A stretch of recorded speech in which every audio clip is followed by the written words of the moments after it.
Hi, I'm Linda Gerson. I am from Wells, Maine. I am an abstract artist and have been doing this work for about 22 years. I did have an exhibit here, I think about 7 years ago, in which I was exhibiting my older work, which was more representational work. And since then, I have moved into a more abstract, mixed media medium. So Unfolding, which is what this exhibit is named, was based on a painting that I did at almost the end of the series of all these paintings, and actually came out of, I'm not sure, came out of nothing specifically, except that I was playing with color and collage, and I didn't like what I was doing, and so I put it aside and I came back to it, and then I started building and building and building until it became the painting that it is now, which has many layers of collage, many layers of acrylic, and a lot of mark making on it. But I just really loved how it came together and felt cohesive, and it just felt like an unfolding to me, and unfolding felt like a really apt title for this show, because I feel that that's what I have been doing. I've been in a process of unfolding over these last number of years, as our world has been unfolding, as our environment has been unfolding, and it just all felt like that's what should be about, this show. I did most of these pieces in the last 2 years during the height of COVID. And because I work also part-time as a psychotherapist, I found that being more isolated, doing my work with clients online instead of in person, and working mostly from my home studio, enabled me to have a period of time in which the work I was creating was largely undistracted, and I was able to get into a flow of creativity that I don't think I've really been in before then. So COVID actually really facilitated a creative spurt for me, which I really appreciated and was very helpful to me. The way that I've created a number of these paintings are they're all very different. Sometimes I'll be in my studio and I will see some collage papers on the side, and I'll just be very attracted to certain colors, and so I'll start creating on a canvas with some collage pieces that I then start to build around, and then use acrylic paint or other mark making until at some point I'm able to step back and say, wow, I really like what happened here, and it begins to look like something finished. And I can't even say how or when or why that happens, but it's because it's coming from an intuitive place. But it's so different from the way that I learned how to paint in classes at Mecca up in Portland.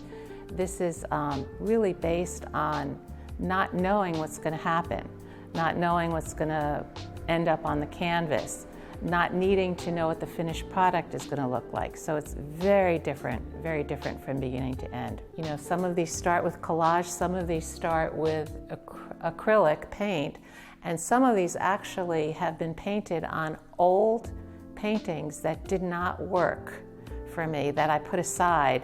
And then in going through my studio, I took them out again and looked at them and thought, wow, this would make a great foundation for building on top of.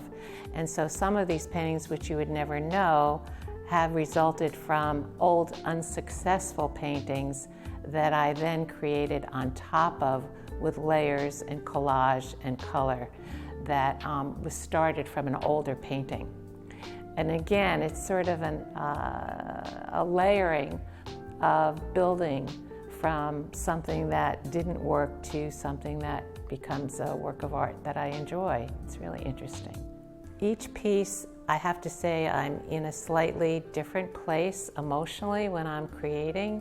There'll be days when I'm just really meditative, or I'm working through some emotional issue, or I have been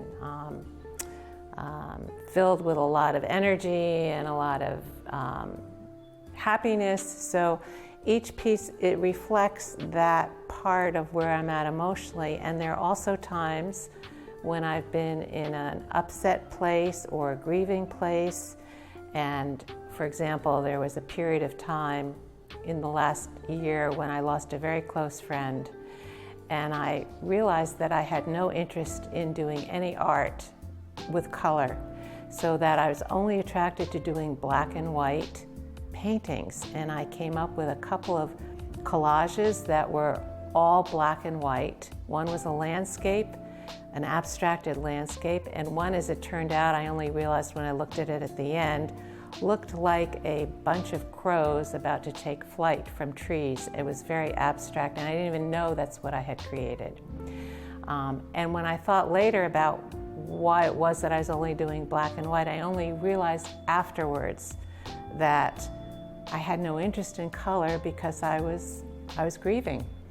I also think that the work very much is parallel to the kind of work I do as a psychotherapist, because in working with clients, the journey is not one in which you know where you're going to end up. It's more of working from an intuitive place of relationship with another person and seeing where that takes us together.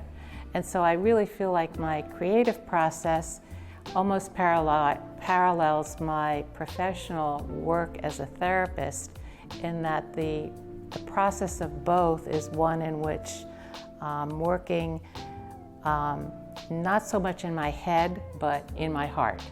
And although I do need to have the head piece of knowing what composition looks good, what is determined a good composition, what a little bit about color theory, just like I need to know basic psychological theories of working with people, that's no longer the place that I am primarily working from.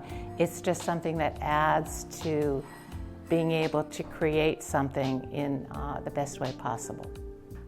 I don't think that my work with clients and my art consciously overlap, but there are times when I am working with a client and what they're going through affects me more than at other times, so that the only way that I can really internalize or put that to rest means sometimes going into the studio and working with art in some creative way. And that helps me get to a place of feeling calmer and more at peace with myself. There was a time a number of years ago when I broke my foot and I was in a walking cast, and all I could do was be stationary or go in my studio and do art. And I found myself only interested in doing one large, probably the largest painting I've ever done of a foot, which took me actually months to complete. But during that period of time, my foot was healing. And that's how I worked through dealing with, well, what am I going to do with my time when I can't do any?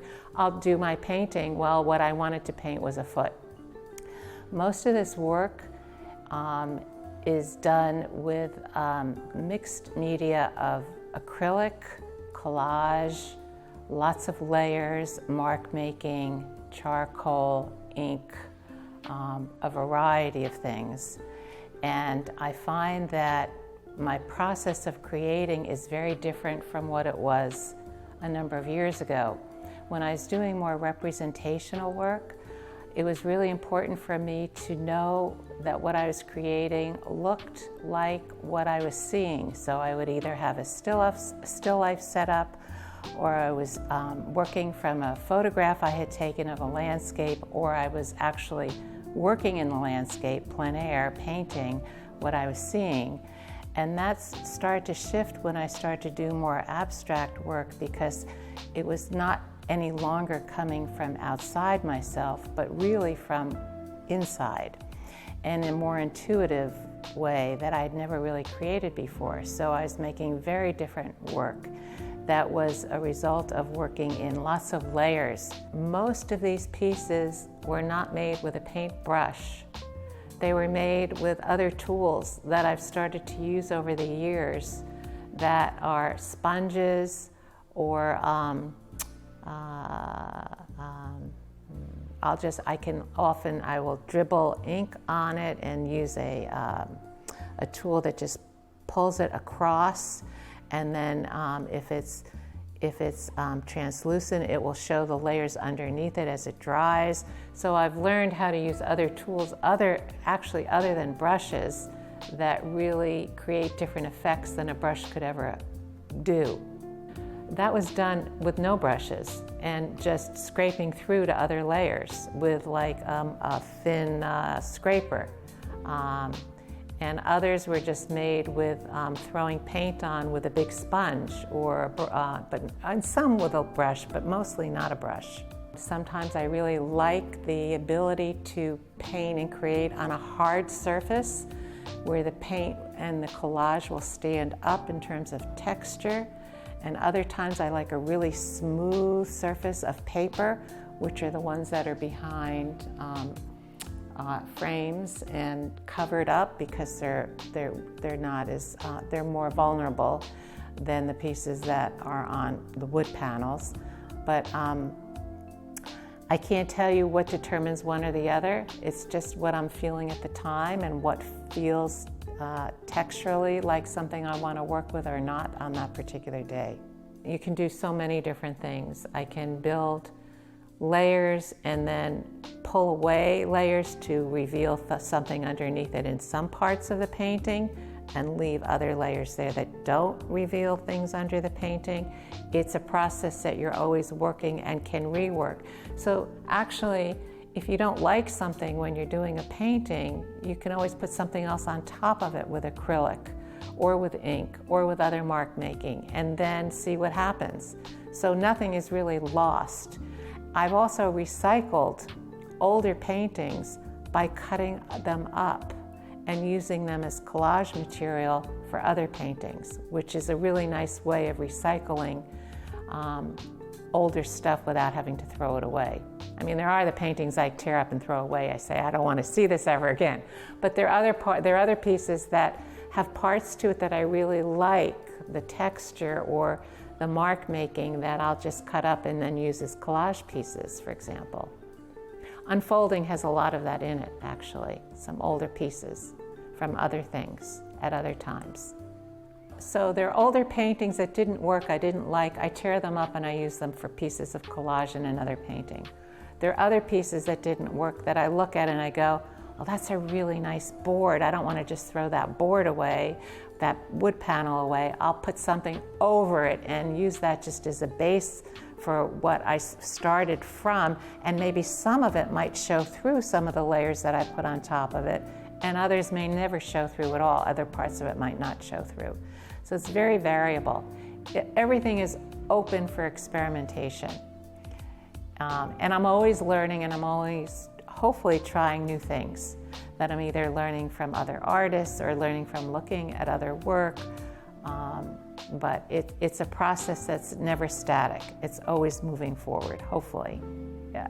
I went through a number of classes at Maine College of Art learning about color theory and composition, and I used to work solely in oils and doing representational work of what I could see or what was in front of me. There were classes in doing the human figure, in doing still life, and in doing landscape painting. So I did that for many, many years, and I really loved it.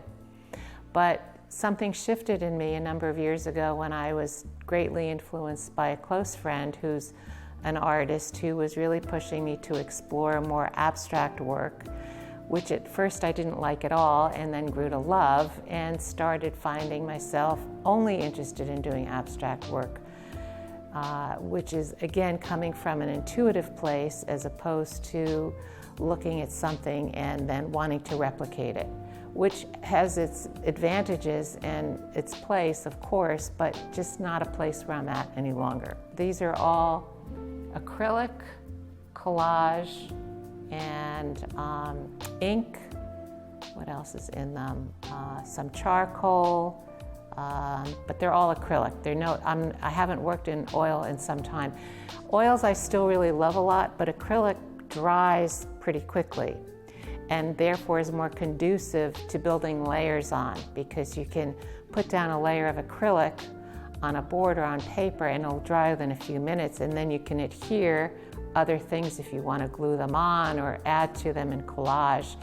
You can move more rapidly in that way, whereas if you're using oil, you have to wait for the paint to dry before you can do anything. Having a home studio is great in that you don't have to go anywhere to do your art. And it's not great in that you don't have to go anywhere to do your art, which means that if you're really struggling with a piece and you can't get it out of your mind, you keep going back to it and back to it and back to it and back to it because it's right there. Whereas if you had a studio you had to go to, that wouldn't happen. You'd have to leave it at least for the night until you could come back to it the next morning. So mostly I love having a home studio. The disadvantages also are that I don't get to really connect with other artists the way I would if I were in a building that had other studios with other artists in it, which is also an advantage and a disadvantage. So I'm very happy as it is having my home studio. I'm really glad to have it. I think it's impossible not to be influenced by other artists. Nothing is totally original, you know? It's all been created before. So being inspired by other people's art, I think, is really a good thing, unless you're copying their work for, exactly, which is really hard to do anyway. It's helpful to see what you like in other people's work, so that you can take pieces here and pieces there and make it your own in your own way. And it's, I think, one of the things that helps us to grow as an artist is being able to see and be influenced by other people who are doing work too that's creative. I want to thank the Yarmouth History Center for hosting my work and exhibiting my work here. I have had the most positive, pleasant experience working with Katie from beginning to end, both this time and last time. She has made it easy, effortless, and supportive to do every part of this show, and I'm very grateful to her and to this place for showing my work. They've done a wonderful job in hanging it and curating it, and I just say thank you. The Yarmouth History Center is located at 118 East Elm Street in Yarmouth, Maine. We are open 10 to 4, Tuesday through Friday, and it is free of charge to all visitors.